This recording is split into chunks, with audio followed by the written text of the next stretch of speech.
వైష్ణవిగా విష్ణువు, నారాయణిగా పార్వతీదేవిగా నాకు తల్లి. కానీ ఇబ్బంది ఎక్కడొచ్చిందంటే కథాంను లక్ష్మీం చింతయతీహ శాస్తాః. విష్ణువు నాకు తల్లే, ఆడదానిగా మోహిని రూపంలో ఉన్నప్పుడు నాకు అమ్మ. మా నాన్నగారి భార్య కాబట్టి, పరమశివుడి భార్య కాబట్టి గౌరీదేవి నాకు అమ్మ. కానీ విష్ణువు యొక్క భార్య లక్ష్మీదేవి. లక్ష్మీదేవిని నేనేమని పిలవాలి?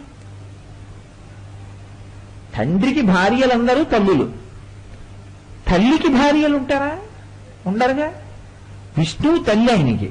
విష్ణువు తల్లి అయితే విష్ణువుకు మళ్ళీ భార్యలు ఎలా ఉంటారు? విష్ణువు తల్లి కాబట్టి తల్లికి భార్యలు ఉండరు. ఇంకా కథాంను లక్ష్మీను అని వేస్తే సంస్కృతంలో అనుమానం వచ్చింది అని గుర్తు. కథాంను లక్ష్మీం చింతయతీహ శాస్తా.